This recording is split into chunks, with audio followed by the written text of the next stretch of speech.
एक ऐसा मामला जिसमें हत्या के जांच के खुलासे से न तो आरोपी के परिवार वाले सहमत हैं और न ही मृतक के परिजन। क्या है पूरा मामला, जानने के लिए बने रहें आज के इस वीडियो में। नमस्कार, आप देख रहे हैं बेधड़क खबर और मैं हूं आपके साथ सौम्या।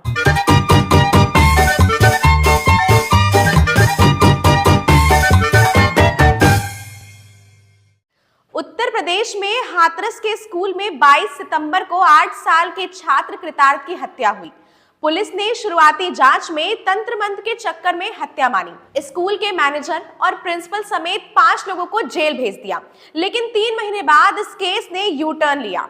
पुलिस ने उसी स्कूल के 8वीं के छात्र को गिरफ्तार किया।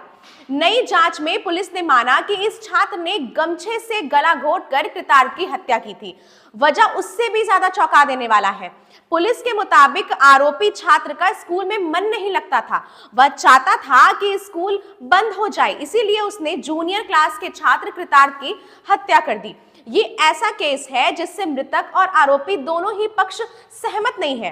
पुलिस के खुलासे पर सवाल उठ रहे हैं। मृतक कृतार्थ के घर वालों का कहना है कि जिस कमरे में 25 छात्र और 2 टीचर मौजूद हो, वहां हत्या संभव नहीं। वहीं आरोपी छात्र के घर वाले कहते हैं कि जब पुलिस ने 3 महीने पहले उनके बच्चे को क्लीन चिट दे दी, तो अब आरोपी कैसे हो गया। हाथरस जिले में सहपऊ क्षेत्र का गांव है चुरसेन। यहाँ के श्री कृष्ण का 11 साल का बेटा कृतार्थ है। रसगवा में डीएल पब्लिक स्कूल में कक्षा 2 में पढ़ता था। ये आवासीय स्कूल भी है। 22 सितंबर की रात हॉस्टल के कमरे में उसकी गला घोंटकर हत्या कर दी गई थी। 23 सितंबर की सुबह कृतार्थ का शव कमरे में मिला। पुलिस ने इस मामले में प्रिंसिपल राम प्रकाश सोलंकी, मैनेजर दिनेश बघेल, उनके पिता जशोधन सिंह, टीचर लक्ष्मण सिंह और वीरपाल सिंह को जेल भेज दिया था। उस वक्त पुलिस ने दावा किया कि स्कूल मैनेजर के पिता जशोधन सिंह तंत्र मंत्र करते थे। उसी चक्कर में छात्र की हत्या हुई। पुलिस ने इस वक्त स्कूल के पीछे कोठरी से जुड़े तमाम सारे जो हैं वो सामान बरामद किए थे। लेकिन अब पुलिस का कहना है कि 23 सितंबर 2024 को सहपऊ थाना क्षेत्र के पुलिस ने इस मामले की चार्जशीट लगाई। इसमें पुलिस ने हत्या का आरोपी 14 साल के बच्चे को माना, जो मथुरा का रहने वाला है। चार्जशीट में पुलिस ने लिखा, छात्र ने इसी साल जुलाई में डीएल पब्लिक स्कूल में कक्षा 8 में एडमिशन लिया था। उसके 2 भाई भी इसी स्कूल में पढ़ते हैं। छात्र का स्कूल में मन नहीं लग रहा था। वो चाहता था कि स्कूल किसी तरह से बंद हो जाए और वह घर चला जाए। इस स्कूल में एडमिशन से पहले छात्र ने मोबाइल पर देखा कि किसी बच्चे के मर जाने से स्कूल बंद हो जाता है। इसलिए वह भी अपने मन में यही सोचने लगा कि अगर छोटे क्लास के बच्चे की गला दबाकर हत्या कर दी जाएगी तो वो चिल्लाएगा नहीं, किसी से कुछ भी कहेगा नहीं और ना ही किसी को कुछ पता चलेगा और स्कूल भी बंद हो जाएगा। 3 महीने पहले भी आरोपी छात्र ने हॉस्टल में 2 छात्रों को गला दबाकर मारने का प्रयास किया था। वारदात से 4 दिन पहले आरोपी ने अपने कमरे के पास लगे सीसीटीवी कैमरे की तार भी तोड़ दी थी। 22 सितंबर की रात वह अपने बिस्तर से उतरा और कृतार्थ के पास जाकर सो गया। पहली नींद में उसने अंगोछे से गला दबाकर कृतार्थ की हत्या कर दी। फिर दूसरे छात्र के पास जाकर सो गया। पुलिस ने आरोपी छात्र को 16 दिसंबर को गिरफ्तार कर बाल संप्रेक्षण गृह भेज दिया। कृतार्थ के ताऊ घनश्याम बताते हैं, हम इस चार्जशीट से संतुष्ट नहीं हैं। सब इंस्पेक्टर ललित शर्मा ने केस का गलत खुलासा किया। कृतार्थ उस कमरे में 25 बच्चों के साथ सो रहा था। वहां पर 2 टीचर भी मौजूद थे। इन सबके होते हुए क्या एक बच्चा मर्डर कर सकता है? जब कृतार्थ का गला घोटा गया तो क्या उसके चीखने चिल्लाने की आवाज किसी को सुनाई नहीं दी? हमें लगता है कि हमारे बच्चे की बलि किसी दूसरे स्थान पर दी गई है। उसके बाद लाश को कमरे में लाकर लिटा दिया गया है। घनश्याम बताते हैं, इस हत्याकांड के कुछ दिन बाद स्कूल मैनेजर दिनेश बघेल का भाई मनोज और कन्हैया मेरे पास आए थे। उन्होंने हमें 50 लाख रुपए देकर फैसला करने की बात कही, लेकिन हमने मना कर दिया था। घनश्याम कहते हैं, स्कूल का मैनेजर दिनेश बघेल पैसे वाला आदमी है। 160 बीघा जमीन है, राजनीतिक पकड़ मजबूत है। केंद्रीय मंत्री एसपी सिंह बघेल से उसके सीधे संबंध बताए जाते हैं। हो सकता है पैसा देकर और राजनीतिक दबाव के चलते पुलिस ने स्कूल मैनेजर, प्रिंसिपल और टीचर को क्लीन चिट दे दिया हो।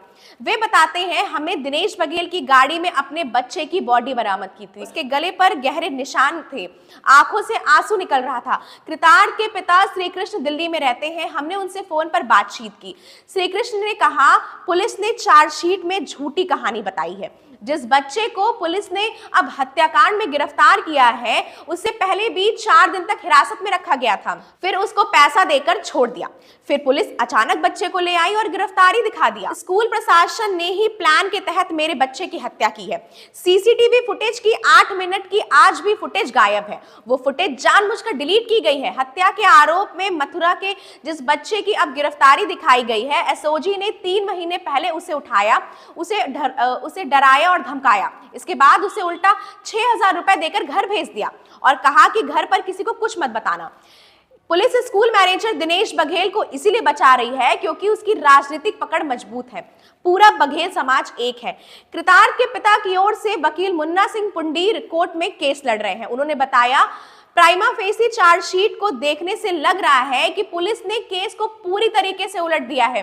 पुलिस ने 180 डिग्री के एंगल पर टर्न लिया है। पहले केस में यह था कि तंत्र मंत्र के आधार पर स्कूल मैनेजर के पिता जशोधन सिंह ने बच्चे की बलि दी थी।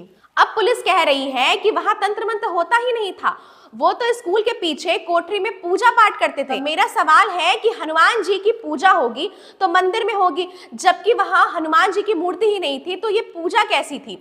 मुन्ना सिंह बताते हैं, गिरफ्तारी के वक्त 5 आरोपियों ने वीडियोग्राफी में बयान में ये कहा था कि मर्डर उन्होंने ही किया है। अब वो कह रहे हैं कि हमने डर की वजह से बयान दिया था। अब ये बताइए कि जब वो 5 लोग पुलिस से डरकर बयान दे सकते हैं, तो जेल गया बच्चा डरकर बयान क्यों नहीं दे सकता? 11 साल का एक बच्चा 9 साल के बच्चे का मर्डर नहीं कर सकता। ये बहुत सीधी सी बात है। अकेला तो बिल्कुल नहीं कर सकता। मरने वाले लड़के कृतार्थ को पहलवानी का शौक था। अगर दोनों बच्चों के बीच कुश्ती होती तो कृतार्थ दूसरे बच्चे को नीचे गिरा देता। पुलिस ने जिस छात्र को इस हत्याकांड में गिरफ्तार किया है, उसकी उम्र महज 14 साल है। वो इसी डीएल पब्लिक स्कूल में पढ़ता था। मीडिया ने इसके पिता से भी बात की। वो सेल्समैन है और बेकरी का सामान दुकानों पर पहुंचाते हैं। उन्होंने बताया, पुलिस ने इस हत्याकांड के कुछ दिन बाद ही मेरा बेटा उठा लिया। 4 दिन तक उसको अपने पास रखा, उसको पीटा गया। इंस्पेक्टर मनीष चिकारा ने 4 दिन बाद मेरे बच्चे को छोड़ दिया।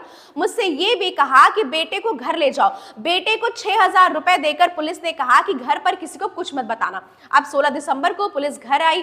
पुलिस कर्मियों ने कहा कि आपके बेटे को एसपी के सामने पेश करना है, फिर हम उसे वापस घर छोड़ देंगे। बेटे को मेरे कपड़े तक बदलने का मौका नहीं दिया गया। आरोपी छात्र के पिता ने कहा, मैं गंवार हूं, दलित हूं। दलितों के साथ शुरू से ही ऐसा होता रहा है। गांव के किसी एक बच्चे को फंसा कर दिखाते, तब पुलिस को पता चलता। कुल मिलाकर हाथरस पुलिस ने आरोपी छात्र के कबूलनामे, साथ पढ़ने वाले छात्रों के बयान, सीसीटीवी में छात्र आरोपी की संदिग्धता के आधार पर यह दावा किया है कि कृतार्थ हत्याकांड में स्कूल मैनेजर, प्रिंसिपल और टीचर का हाथ नहीं है। पुलिस ने इस हत्याकांड में इसी स्कूल के पढ़ने वाले 14 साल के बच्चे को एकमात्र आरोपी मानते हुए 23 दिसंबर को चार्जशीट कोर्ट में पेश कर दी है। कृतार्थ के परिजनों के पास सवालों की लंबी लिस्ट है। वो पुलिस के इस दावे से जरा भी संतुष्ट नहीं है। बार बार कह रहे हैं कि हत्या तंत्र मंत्र के चक्कर में ही हुई है। पुलिस ने राजनीतिक दबाव में इस केस की जांच को बदला है। इस खबर पर आपकी क्या राय है, हमें अपना जवाब जरूर बताएं। ऐसी तमाम सारी खबरें देखने के लिए बने रहें बेधड़क खबर के साथ। धन्यवाद।